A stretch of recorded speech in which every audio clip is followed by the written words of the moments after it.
Snow fell like silent ghosts on the forgotten plains, where the wind howled with a wild, desperate fury. In the flickering lantern light of a run-down cabin, a young widow clutched her newborn triplets, close her heart heavier than the storm raging outside. Abandoned to die in the blizzard by those who deemed her life unworthy. Mary Addison believed there was no salvation until the silhouette of a lone cowboy appeared through the icy gloom. Little did she know this stranger would change the course of her life and ignite a story of grit, passion, and redemption that no frontier legend could overshadow. Mary Addison had once known peace. It was a simple kind of peace, the sort found in a content heart and a modest homestead. She remembered the early days with her late husband, Frank Addison, on the outskirts of Redwood Springs. Not more than 20 families lived in the entire region, scattered across the wind-swept plains. They'd married young and built a life out of little more than raw grit and unwavering faith. But tragedy had a way of creeping in like a thief at twilight. Frank died in a ranching accident when a spooked horse kicked him square in the chest. Mary, then pregnant, bore the weight of grief alone. She continued her work, cooking, sewing, and trying to maintain the small piece of land they had. Yet the promise of new life stirred within her, and she clung to hope for her unborn child. Fate had other plans. Instead of one baby, Mary gave birth to 3. Upon hearing the cries of the triplets for the first time, she felt both elation and dread. She feared for how she might feed and care for all of them alone. Redwood Springs was a small settlement, and Mary had few allies there. The saloon was run by the cantankerous Harriet Briggs, who took advantage of any vulnerable soul that wandered inside. A handful of ranchers dotted the region, including the influential Baxter family, but none of them had shown interest in helping a widow with children. For Mary, the future was a bleak mystery. What Mary didn't know was that Frank had accrued a series of debts before his death. Driven by desperation in the final months of his life, partly due to drought, and partly to feed Mary, he had struck deals with the unscrupulous Sam Baxter. Sam was a rancher, with an appetite for power, eager to buy up or force out struggling neighbors to expand his own land. Unbeknownst to Mary, Frank had signed over the rights to their property as collateral. If Frank couldn't repay the debt by winter, the land would revert to Sam Baxter. The winter came viciously that year, blanketing the plains in a sheet of ice and snow so thick it appeared endless. Cattle died by the dozen, and homesteads struggled to keep enough feed for their animals and enough firewood to stave off the killing cold. All the while Mary tried to feed her children on next to nothing.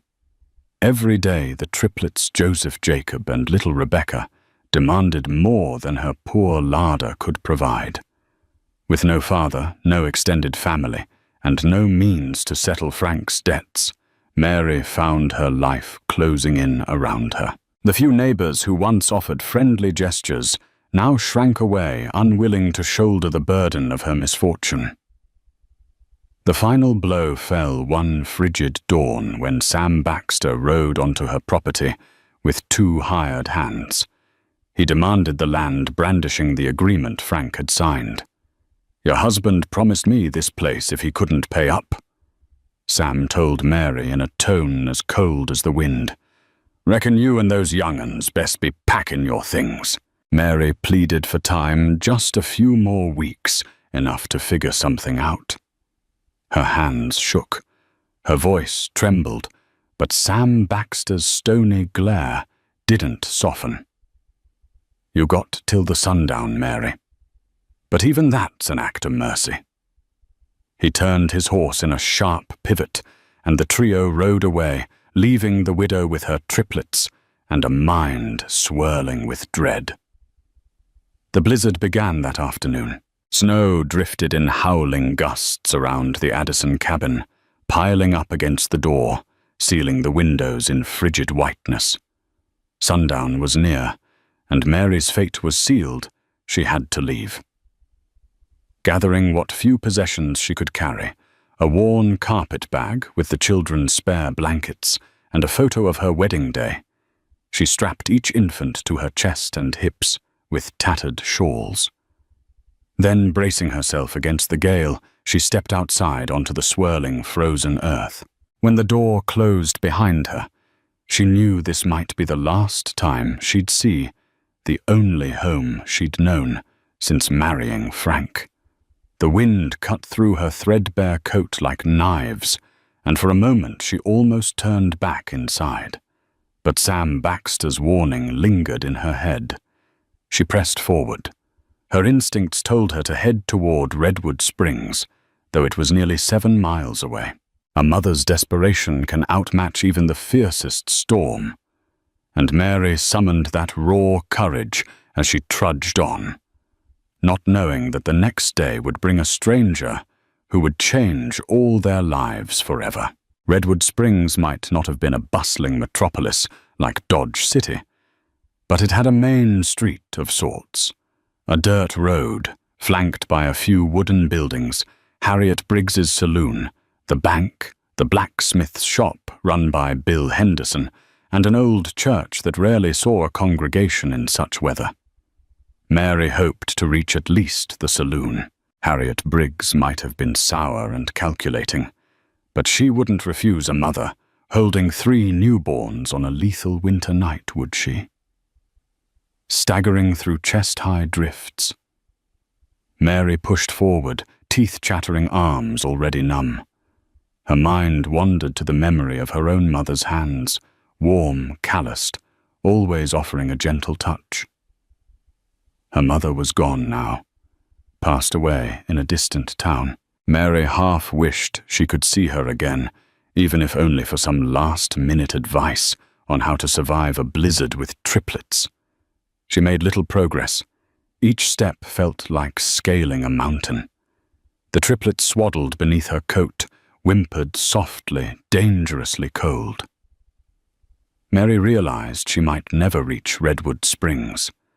She looked around wildly for any source of shelter, a stand of trees, a barn, any windbreak that could shield them from the relentless force of the storm. With all her might, she forced herself onward. Unbeknownst to Mary, Sam Baxter's hired men had followed her trail to ensure she left the Addison property for good. In Sam's twisted mind, if Mary perished in the blizzard, no one would dispute his claim on the land. He'd even get some measure of revenge for Frank Addison's stubborn attempts to hold on to the ranch. These men roughnecks named Earl and Fitch lingered at the far edges of Mary's tracks, eyes squinting through snow and swirling shadows. "Reckon we let her freeze to death out here?" Fitch asked, voice muffled by a bandana. Earl shrugged. "Sam's orders says not to get involved. Just make sure she ain't turning back." Their breath steamed in the cold air, and for a moment, both men considered the morality of leaving a mother and her 3 babes to die. But Baxter's coin had a way of silencing conscience. They continued their vigil, keeping just enough distance so Mary wouldn't suspect their presence. Inside Mary's mind was a whirlwind of regrets. She recalled the day she'd tried to persuade Frank to give up the ranch and move to a safer town somewhere with more people and resources. "We could sell and start over," she'd pleaded. But Frank, proud to a fault, insisted the land was their legacy. Now with her boots soaked and toes numb, Mary wondered if that obstinacy had led them all to ruin. Pain shot through her legs. Her vision blurred. At the top of a small rise, she collapsed into the snow, arms stiff as iron rods around her babies. They would die if she didn't find shelter soon. Her heart pounded each beat, echoing her frantic desperation. She had never imagined the end of her life like this, freezing on an open plain, with her children mewling for warmth.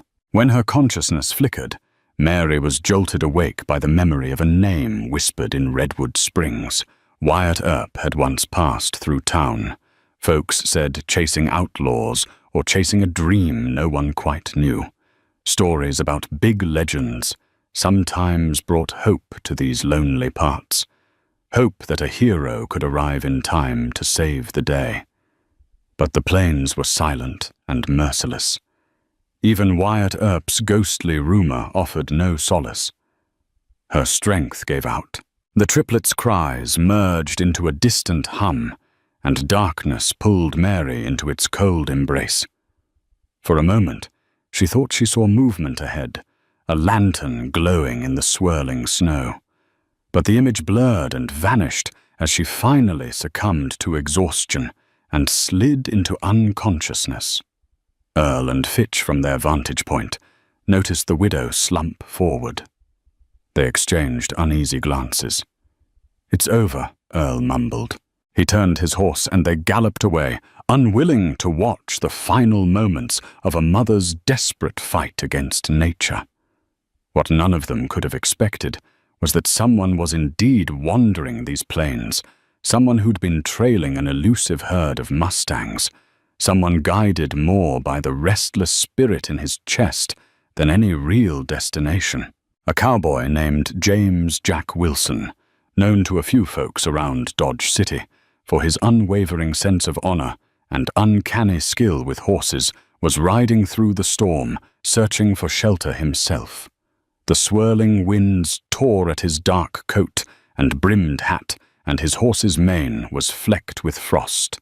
He had no inkling that just ahead lay a woman half buried in the snow, cradling 3 infants, and that he alone stood between them and a frozen grave. Jack Wilson was no stranger to hardship.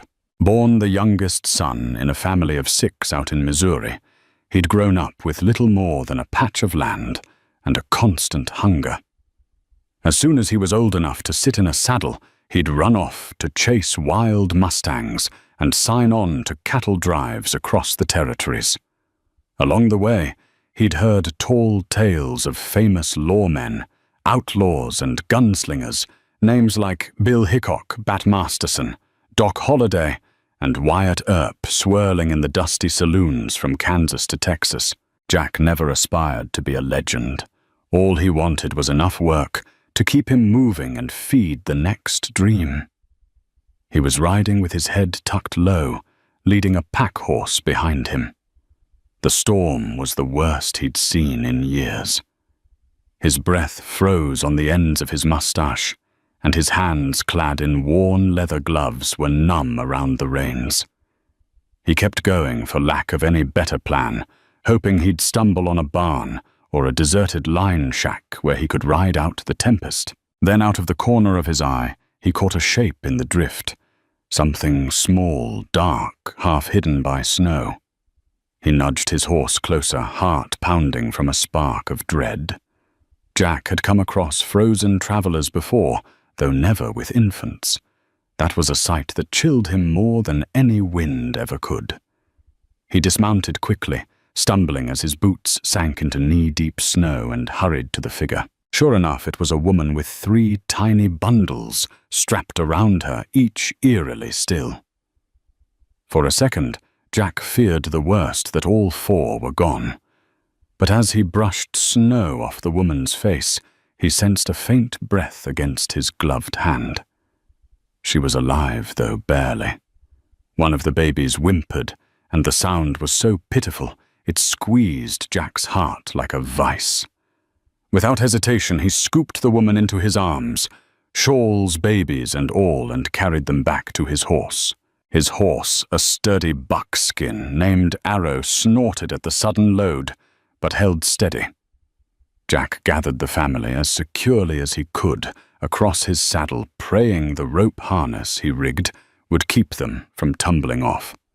He had to find shelter fast. The nearest place was Redwood Springs, if memory served him right, about 2 miles further north. 2 miles in a raging blizzard felt like 20, but it was their only chance. Jack pressed on. Every so often he'd speak words of encouragement to the unconscious woman, though he doubted she could hear him. He told her about the mustangs he'd been tracking about the ranch he hoped to buy one day. Anything to keep himself from sinking into despair as the swirling white seemed to close in from all sides. The triplets let out weak cries, which at least meant they were still alive. When Redwood Springs's faint outline finally appeared through the storm, a shape of battered buildings along a single street, Jack nearly shouted with relief. He knew a livery stable stood on the south end of town. If it was open, that'd be their best bet. Otherwise, he'd have to kick down a door and pray no one shot him before he explained why he was there. A single lantern flickered outside the stable. By some miracle, the stable master, an older man named Chester Holloway, was awake. He was tending to the last of his shivering horses when he spotted Jack stagger in. Chester recognized Jack from a previous visit, maybe half a year earlier. "Good Lord," Jack Chester exclaimed. "Who in tarnation?" His eyes widened at the sight of the unconscious mother and children. "A widow, I think," Jack managed through chattering teeth. "I found her on the plains. Need a warm place. Now." Chester helped Jack carry them inside. The stable smelled of straw horse sweat and leather, a far cry better than the howling freeze outside. They set the mother and her babies on a thick bed of hay near the forge. Chester roused his wife Maggie from their small room adjacent to the stable, and she brought Quilt's water and a few rations. Together they checked the infants, warming their small, blue-tinged hands. Mary was barely responsive, her face pale as a ghost. Maggie pressed a mug of warm broth to her lips. In that moment, Jack realized something profound. He'd never felt such urgency to save a stranger's life. He'd seen many a tragedy on the frontier, but something about this small family, huddled together against death, roused a protective fire in his soul. He found himself praying softly the words, stumbling out in a voice unused to pious recitation. "Come on, lady," he whispered, leaning close to Mary. "Don't you dare leave those little ones alone in this world."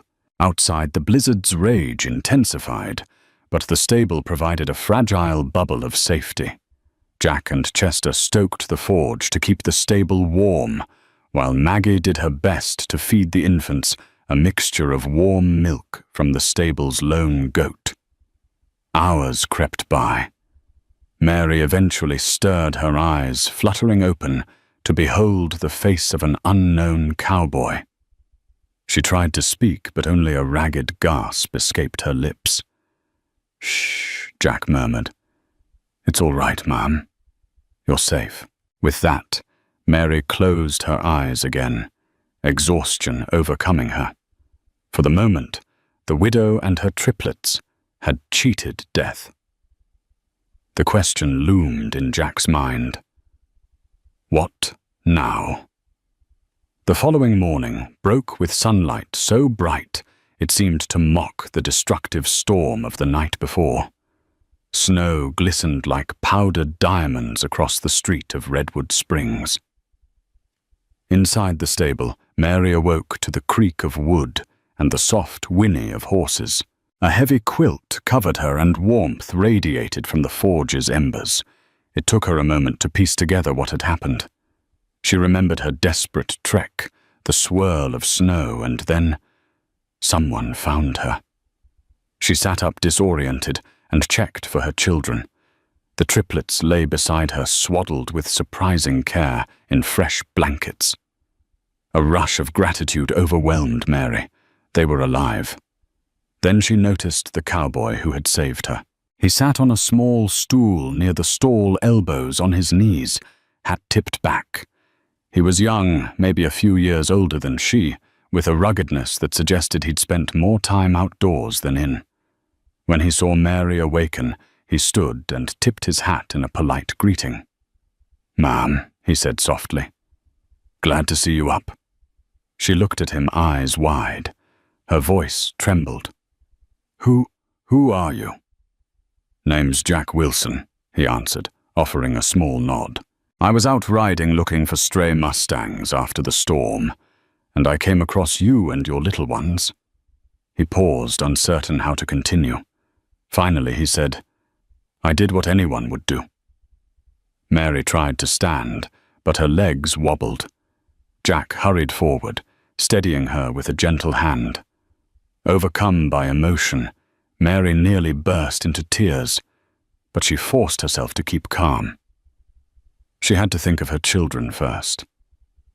Maggie Holloway bustled over holding a tin cup of warm broth. "Drink this, honey. You had us right worried."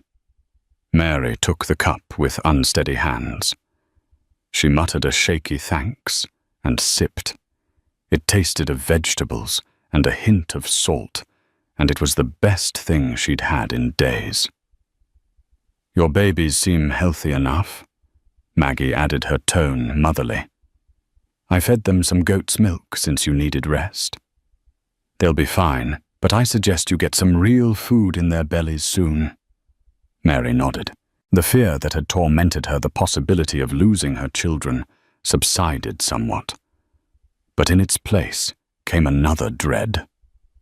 She was penniless, homeless, and in a town where nearly everyone had shut their doors on her. And Sam Baxter would surely want to finish the job of claiming her former land. Jack watched the worry flicker across Mary's face. He'd seen that look before in his younger sister, after she lost her husband to a fever. It was a look of desperation, of standing at the edge of a cliff with no rope. He cleared his throat. "Ma'am," he said gently, "if you need help, I don't have much, but I can get you situated with some supplies, maybe a ride to another town, if that's what you want. Or if there's family to go to." Mary swallowed the lump in her throat. "I have no family," she whispered. "This was my home, Redwood Springs. My husband died, left me with debts to Sam Baxter. I tried to get to the saloon for help, but the storm—" She trailed off, tears now threatening to break free. Maggie clicked her tongue in sympathy. "That Sam Baxter is a wicked man," she muttered. "He owns half the land around here, and he's always looking to own more." Chester Holloway stepped in, setting down a small breakfast of fried eggs on a tin plate. "Why don't you eat something, Miss Addison? We'll talk afterward." Mary was touched that he remembered her name. She nodded gratefully. As Mary ate, Jack brushed down Arrow in the next stall, giving mother and children a modicum of privacy. He felt a strange stirring in his chest, something akin to protectiveness, but laced with more than mere pity. It was as if an invisible cord bound him to Mary Addison's plight. After the meal, they gathered to discuss her immediate needs. Maggie suggested Mary stay in the stable's spare room for a few days while the weather improved. Chester, despite being crotchety at times, agreed, partly because Jack offered to pay for the room, and partly out of common decency. Mary tried to protest Jack's generosity. She'd never been one to accept charity, but one glance at her fragile triplets made her swallow her pride. She found herself nodding. "Thank you," she murmured, eyes downcast. "I'll find a way to repay you." Jack simply nodded, not wanting to press the issue. For him, the notion of leaving Mary and her children alone in Redwood Springs felt wrong. If Sam Baxter was half as vile as local gossip claimed, Mary would be in grave danger the moment Jack left. Yet Jack was just a drifter, with a few dollars to his name, living job to job. He wasn't looking to settle down. He told himself he'd stay just until Mary was safe, maybe a week or two at most. But fate had a different plan. Already in the hush of that stable destiny, had begun weaving a new thread into both their lives, one that would bind them closer than either could imagine. Life in Redwood Springs moved slowly, except when it came to gossip. Within hours, word spread that a mysterious cowboy had rescued Mary Addison from near certain death.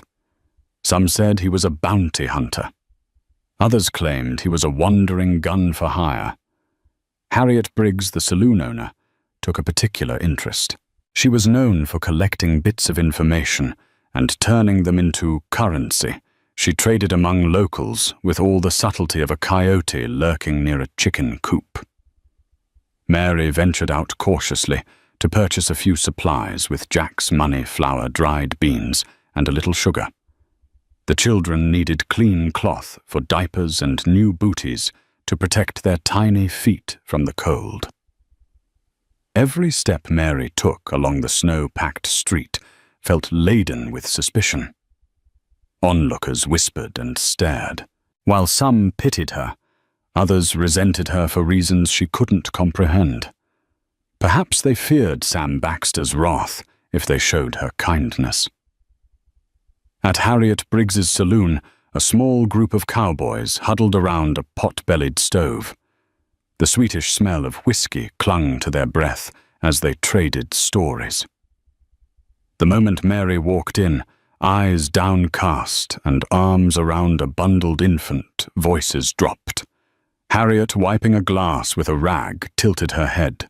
"Well, look who's come in from the cold," Harriet remarked, feigning a welcoming tone. "Mary Addison fancy seeing you alive after that storm. Guess the rumor's true." Mary mustered what courage she could. "Just need a place to sit for a moment. I have the babies with me." "No trouble." Harriet's gaze flicked to the back corner, where Sam Baxter himself sat nursing a tumbler of whiskey. He stared at Mary as though she were an insect trapped under his boot. Tension thickened the air. "Didn't expect to see you." Mary Baxter drawled, swirling the amber liquid in his glass. "Heard the snow near swallowed you up."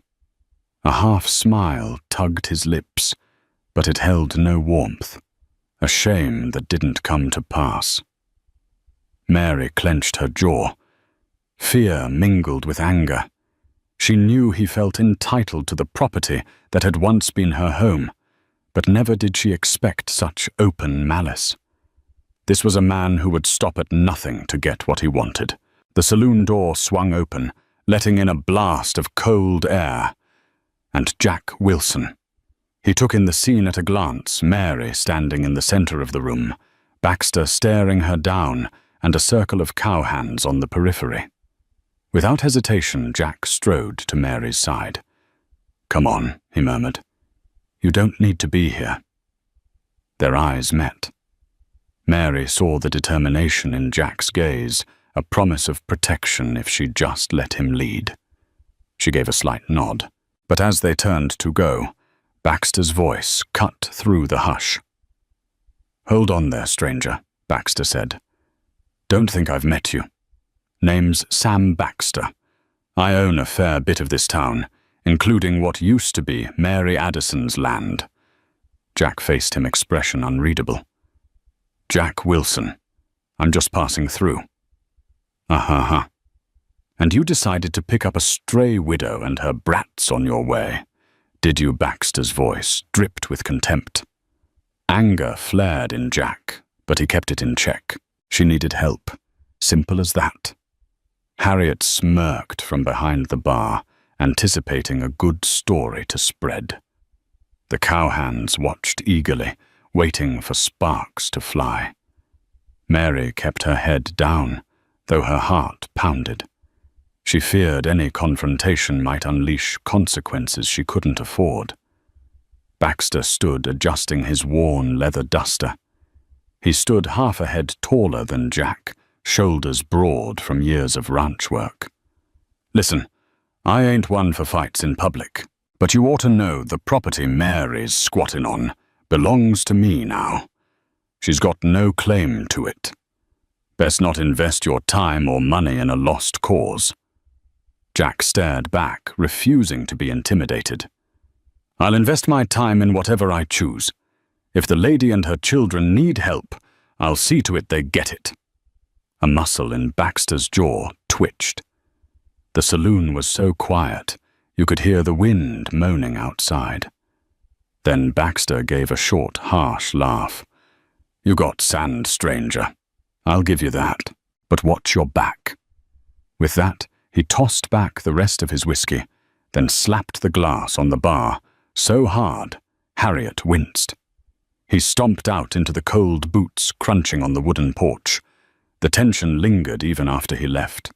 Harriet cleared her throat, eyes darting between Jack and Mary. "Don't stir up trouble," she warned, not out of kindness, but self-preservation. "Folks around here don't like conflict." Jack ignored her. He placed a protective arm around Mary's shoulders and escorted her from the saloon. Once outside, Mary exhaled a shaky breath. "He won't just let this go," she said. "He wants me gone." Jack's eyes narrowed against the glare of the winter sun. "Let him try." Mary wasn't sure what startled her more, that Sam Baxter posed a mortal threat to her children, or that this quiet cowboy with honest eyes was willing to stand in his way. Either way, seeds of suspicion and fear were planted that day in Redwood Springs, and those seeds would soon bear dark fruit. Days turned into a week, and a week stretched into 2. The snow in Redwood Springs began to melt under a pale sun, revealing muddy streets and battered fences. Mary and her children settled into a meager routine at Chester Holloway's stable. Jack stayed nearby, occasionally sleeping in the loft or in a spare cot at the local blacksmith's workshop.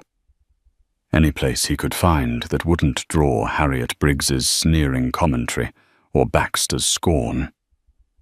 Despite the precariousness of their situation, Mary found small moments of warmth. Each morning, she'd feed and clean the triplets, who had grown a bit stronger each day. Little Joseph already flashed hints of a smile, while Jacob gurgled happily whenever Jack was around. And Rebecca, the only girl, seemed the calmest gazing at her brothers, with wise, curious eyes. One crisp afternoon, Mary ventured outside with the children to get some fresh air. Jack accompanied her, carrying baby Jacob in his arms. They walked along a short strip of land behind the stable, where a patch of snow was giving way to brown grass. "You're getting better on your feet," Jack observed softly, noticing Mary's steadier gait. She offered a thin smile. "Thanks to you, Maggie and Chester. If not for your help, Her voice trailed off, memories of the storm still fresh. "I owe you so much." Jack shook his head. "Don't fret about it. We all need help sometimes." Mary looked down, cheeks warming slightly. In the week since Jack saved her, she'd felt something grow in her chest, a stirring of gratitude, yes, but also a fragile seed of affection. She kept scolding herself for it. Grief over Frank's death still weighed heavily, and she had triplets to care for. She didn't have room in her life for romantic notions. Still, she couldn't deny the spark she felt when she caught Jack watching her or heard him laugh with the babies. Their moment of quiet was shattered by the sound of hooves clattering on the dirt road. Sam Baxter and 2 of his ranch hands appeared, eyes scanning the area. Mary tensed her grip on Joseph, tightening. Jack instinctively angled himself to shield Mary and the children. Baxter dismounted, hitching his horse to the stable's post. He took off his hat and slapped dust from the brim. "Afternoon," he said, faux politeness dripping from his words. Neither Mary nor Jack responded. They merely stared. "I'm here about some business," Baxter continued, directing his gaze at Mary. "I want to be sure you understand I don't hold nothing personal against you. It's just that your husband left debts, and I aim to collect." He pointed a thumb over his shoulder at the horizon. "I need that land. Spring's comin', and I'm fixin' to put in new cattle pens." Mary's heart raced. "That land was my home," she said, voice wavering. Well, it ain't any more, Baxter snapped. Then he rolled his shoulders, feigning nonchalance. I'll make you an offer. I'll give you $20 if you sign a paper saying you surrender all claims to the place. That's more than fair. Then you can leave Redwood Springs for good. Mary bristled. $20 was an insult, barely enough to get them to the next town, with a roof over their heads. She looked to Jack, whose face had gone cold. We're not interested, Jack said firmly.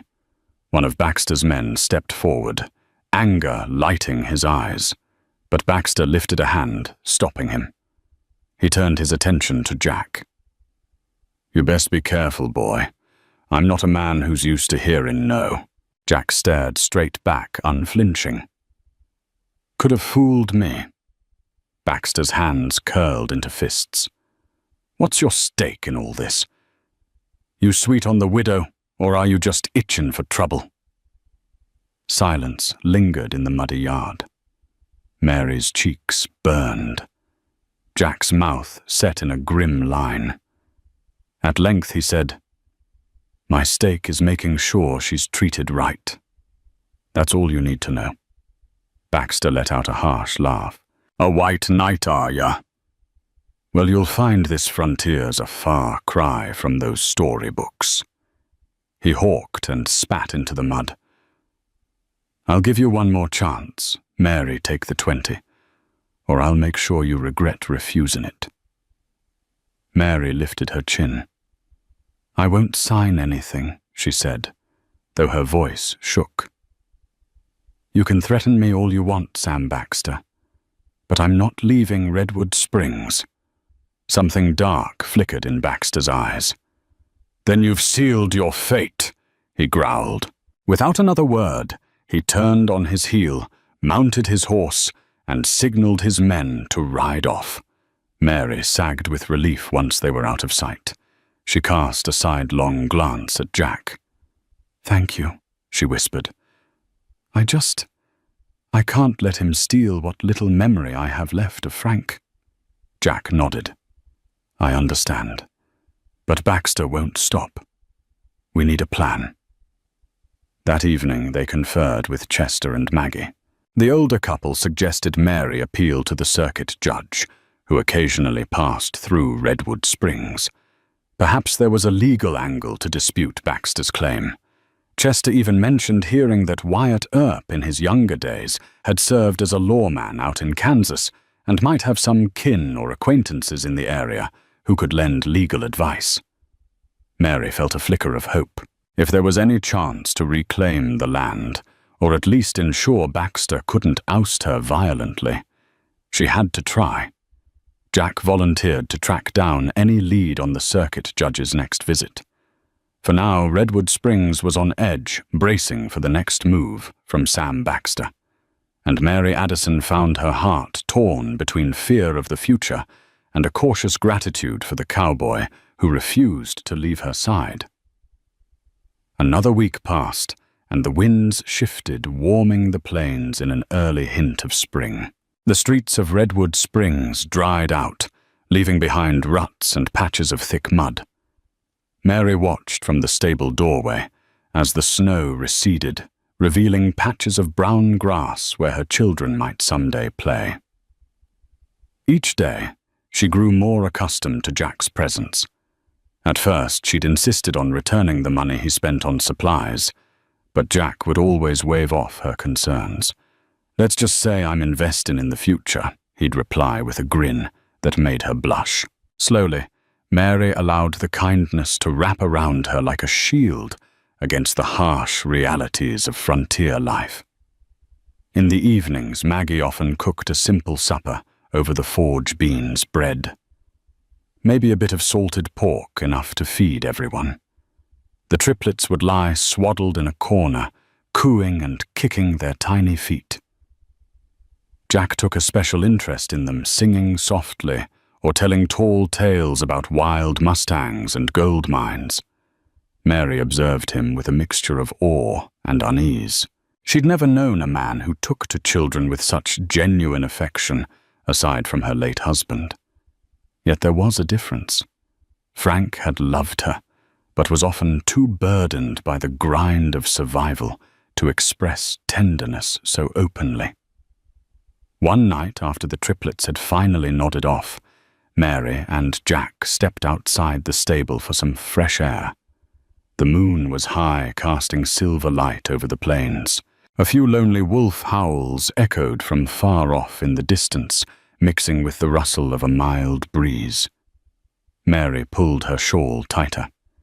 "It's strange to think that just a few weeks ago I was sure my children and I were going to die in that storm," she murmured. "Every day since feels like borrowed time." Jack leaned against the stable wall, arms folded. "I've seen my share of storms," he said quietly. "Some of us come out the other side stronger, different maybe, but still standing." He paused, then turned his gaze to Mary. "What do you want for your children's future?" She considered the question carefully. A chance, just a chance at something more than hardship. "I want them to laugh, to grow without fear. I want them to have a home, a place they can remember fondly when they're older." He nodded, a gentle understanding shining in his eyes. "I think every parent wants that. My folks were poor, but they did their best to teach me right from wrong, gave me a sense of honor. That's all a kid really needs, love and guidance." A hush fell between them. Mary's heart fluttered, and she swallowed hard. You'd make a fine father, Jack." "I can see it." Her voice was barely above a whisper. He looked away, a sudden tension creeping into his posture. "I never thought about having a family," he confessed. "I've been on the trail so long I don't know how to sit still." But he stopped, words caught in his throat. But what Mary prompted equally soft. He sighed. "But I'm starting to think maybe it's time I did. Being around you and the babies makes me feel like there's more to life than drifting." Emotions tangled within. Mary hope, fear, guilt for even thinking about another man after Frank's death. Yet she couldn't deny the growing bond she felt with Jack. Before she could reply, movement in the shadows caught their attention. Startled, they tensed. A figure approached, limping slightly. "Don't mean to interrupt," a gruff voice called. It was Bill Henderson, the blacksmith. He raised a hand in greeting. "I just came by to warn you Baxter's been sniffing around the shops, asking about you two." Jack straightened. "What's he want now?" Bill wiped sweat from his forehead, even in the cool night air. "Hard to say, but rumor is he's hired a couple more men, a gunslinger named Roy Red Dawson, and another fella who's known for breaking bones if he don't get what he wants." Mary hugged herself, suddenly feeling exposed. "So he's planning to force me out?" "That's the talk," Ma'am Bill said, sympathetically. "You two be careful." With that, Bill hurried off into the darkness, leaving Mary and Jack alone once more. The quiet that settled over them was no longer peaceful. It crackled with tension and unspoken fears. Mary glanced at the stable, imagining her 3 infants, sleeping blissfully unaware of the danger that lurked. She trembled at the thought of having no safe place to run if Baxter struck. Jack's jaw tightened. "We'll protect you, Mary. Somehow." She looked at him, tears shining in her eyes. "I know you will." Yet, deep down, she wondered how a single cowboy and a handful of kind townsfolk could stand against Baxter and his hired guns. The future of her children hinged on their next move. And in the West, blood often stained the ground before any real justice was served. A hush enveloped Redwood Springs as rumors of an impending confrontation circulated. Townsfolk started locking their doors at dusk, and Harriet Briggs's saloon grew quieter. Men no longer lingered to drink and chat for fear they'd be caught in the crossfire of Sam Baxter's vendetta. Late one afternoon, Jack returned from a brief trip to a nearby ranch, where, according to Bill Henderson, the circuit judge might be staying. He found no sign of the judge, only a vague promise from a ranch hand that the judge might pass through in a couple of weeks. Time was running out, and Mary and the children could not afford to wait. They needed a solution now. As Jack headed back into town, he caught sight of Baxter's men. Roy Red Dawson and another burly figure hitching their horses outside Harriet's saloon. Their eyes met Jack's with a sneer full of swagger. Jack swallowed a bolt of anxiety. This was a different league from the usual cowhands men rumored to have quick trigger fingers and no conscience. Jack continued toward the stable, steeling himself for whatever might come. Mary was inside, cradling a fussy Rebecca. The little girl seemed to sense the tension in the air. Joseph and Jacob lay in a makeshift crib, eyes droopy with oncoming sleep. Maggie paced in the background, wringing her hands. When Jack walked in, Mary shot him a worried look. "Did you find the judge?" she asked, though her voice held little hope. Jack shook his head. "No sign of him. We've got to be ready for Baxter's next move. He's not going to sit around waiting for spring. He wants you gone." Fear flickered over Mary's features, but she managed a brave front. "Then I'll face him," she said resolutely. "If I have to stand my ground, I will." Their conversation was interrupted by the sudden sound of hooves outside, lots of them. Jack and Mary exchanged a tense glance. Maggie peered through a gap in the stable's wooden doors and gasped. "It's Baxter and his men." Outside, Sam Baxter sat astride his horse, flanked by Roy Dawson and 2 other hired guns. Another half-dozen cowhands circled the stable, rifles and pistols at the ready. The townspeople peered from their windows, quickly shuttering them when they realized what was happening. Baxter dismounted and walked boldly to the stable door. He hammered on it with the butt of his revolver. "Come on out, Mary Addison, Jack Wilson. We got business." Inside, Jack's pulse pounded. He glanced at Mary. "Stay here with the babies," he whispered. "I'll talk to him." "No." Mary insisted, voice quavering but determined. "I won't hide behind you.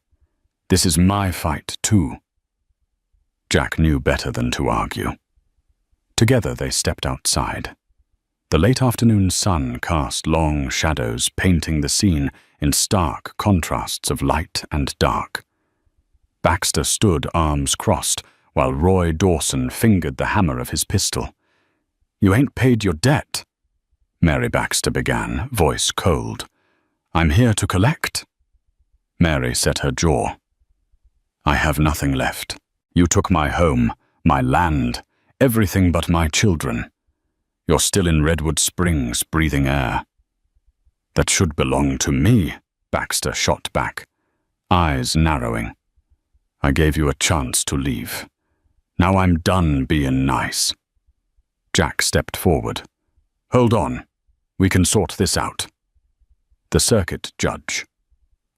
Judge Baxter laughed a harsh sound. "Ain't no judge here now. But I've got my own brand of justice." He glanced at Roy Dawson, who sneered in anticipation. Roy drew his gun, leveling it at Jack. "Step aside, Cowboy, unless you want to dance with me." All around, the hired guns fanned out. A stillness settled on the street as the townsfolk hid behind curtains and shuttered doors. Jack stared at Roy Dawson, body tensed. "I don't want bloodshed. Let's settle this without killing." Baxter spat, stepping closer to Mary. "That's up to the widow. She signs away any claim to that land, takes $20, and disappears. Or we settle it here." Mary trembled eyes flicking to her children's silhouettes in the stable door. She refused to yield. "I won't sign," she managed, voice shaking but firm. In a flash, Roy Dawson's gun roared a warning shot that kicked up dust near Jack's feet. Jack darted sideways, hand twitching near his holster but still not drawing. He was a fair shot, but he was outnumbered and outgunned. Another man raised his rifle toward Mary. Everything slowed. In that moment, Mary realized she couldn't let Jack fight this alone. If Baxter had his way, her children would be orphans. Fear crystallized into resolve. She darted forward, placing herself between Baxter and the stable heart, thundering. Suddenly a new voice rang out from behind the line of horses. "Put those guns down!" Baxter heads whipped around. Sheriff Jonathan Brown, one of the rare lawmen Redwood Springs had, and rarely seen, appeared flanked by Bill Henderson and a handful of concerned citizens. The small group was armed, though none looked like gunslingers. They'd rallied spurred by Bill's warnings. Harriet Briggs even stood at the saloon entrance, shotgun in hand, a stern expression on her face. It seemed Redwood Springs had chosen a side. A spark of rage flared in Baxter's eyes. "This ain't none of your business, Sheriff. The Addison land belongs to me. That's for a judge to decide." Sheriff Brown cut in. "Until then, no vigilante justice in my town." Baxter's men eyed the sheriff's posse. They still held the numerical advantage, but with the sheriff involved, any bloodshed would carry consequences. Baxter's scowl deepened. He leveled a venomous glare at Mary. "You got lucky this time." Then he turned to Jack. "Next time I see you, Cowboy, we settle this. I ain't forgetting you cost me time and money." With that, Baxter and his posse backed off, mounting up and kicking their horses into a gallop out of town. A collective breath released across Redwood Springs. The crisis had ended, for now. Mary, heart pounding, reached for Jack. He steadied her relief washing over his face. For the moment, they were safe, but both knew Baxter would not rest until he got what he wanted. Still, something had changed. Redwood Springs had shown that it wouldn't stand idly by, and Mary Addison realized she was no longer alone in her struggle for survival, and neither was she alone in her heart. Spring unfurled across the plains, ushering in warmer days and a sense of renewal. The sheriff made it clear that any further trouble from Baxter would be met with a swift response. Though everyone knew Baxter wasn't the type to give up easily, the tension in Redwood Springs lessened enough for everyday life to resume. Mary spent her days caring for the triplets, who were now more active, Joseph and Jacob, rolling and cooing, while Rebecca watched the world with her steady, curious eyes. Sometimes Mary caught herself imagining the children toddling across a green pasture, the sun warming their hair. She wondered if they would ever have a home to call their own. Jack, too, stayed busy. In the mornings, he helped Bill Henderson shoe horses or repair wagon wheels, earning a few dollars that he promptly used for supplies for Mary and the children. In the afternoons, he'd teach Mary small survival tricks, how to braid rope, how to mend tears in a saddle, how to patch a leaky roof. These simple lessons drew them closer, their conversations weaving a tapestry of dreams and shared burdens. One late afternoon, as gold light spilled over the stable yard, Jack approached Mary with an unusual shyness. "Could I talk to you for a minute?" he asked, glancing around to ensure they had some privacy. Maggie, keenly aware of the moment, ushered the triplets into her quarters for a short while. They stood by a broken fence post behind the stable, the sky streaked with pink and orange. Jack took off his hat and toyed with the brim, searching for the right words. "Mary, I've been thinking a lot about what's next. You and the children, you deserve better than living out of a stable. You deserve a place to call home." She swallowed, her heart beginning to flutter. He raised a hand gently. "Let me say this. I know you still mourn Frank, and I don't want to disrespect that. But I also know your children need a father, and, well, I'm willing to be that father if you'd have me." A soft gasp escaped Mary's lips. She'd suspected his feelings for some time, just as she felt her own shift from guarded gratitude to something deeper. But to hear it plainly moved her. Tears brimmed in her eyes. "Jack Wilson, are you asking me to—" "I'm asking you to marry me," he said, voice trembling ever so slightly. "I don't got that much, but I've got 2 strong arms and a willingness to work. I'll build us a home, or fix up a homestead, or whatever it takes to keep you and the little ones safe." Mary felt her heart expand with an emotion she thought she'd never feel again. Hope. Fresh tears slid down her cheeks. "Yes," she murmured, her voice shaking. "Yes, I'll marry you." In that moment, the world seemed to glow brighter. Jack cupped her face in his hands and pressed a gentle kiss to her brow. Behind the stable door, Maggie peeked out, a wide grin on her face. Tears in her own eyes at the sight.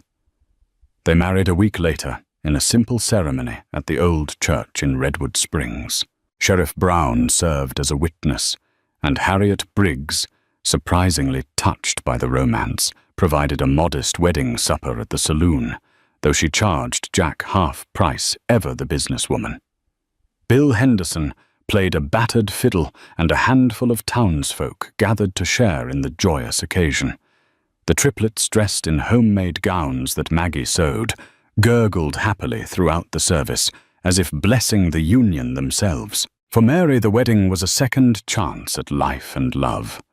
She felt Frank's spirit watching over her, not with anger or jealousy, but with the peace of knowing his children would have the protector they needed. For Jack, it was the first time in his wandering life that he felt a sense of belonging. He wasn't just drifting. He was rooted now, bound by vows that he intended to keep to his last breath. Of course, Baxter's shadow still loomed, but for this one day, Mary and Jack refused to let fear overshadow their happiness. They danced in the saloon, swaying to the fiddler's tune, ignoring the hush that fell whenever the talk turned to Sam Baxter's inevitable retribution. They had each other, and they had hope, in the wild frontier that was more precious than gold. 2 days after the wedding, a telegram arrived in Redwood Springs, delivered to Sheriff Brown. The circuit judge would be passing through within a fortnight. With official legal proceedings imminent, Baxter would have to stake his claim in court rather than at gunpoint. And for the first time, Mary felt truly confident that justice might prevail. She stood with Jack at dusk that evening, the babies tucked into a wooden cradle inside the stable. The wind brushed her hair against her face, and she leaned into Jack's warmth. "What happens now?" she asked, half smiling. "We have a future that's uncertain." He kissed her temple softly. "Our future's ours to make Mary. And I reckon we're gonna make it a good one."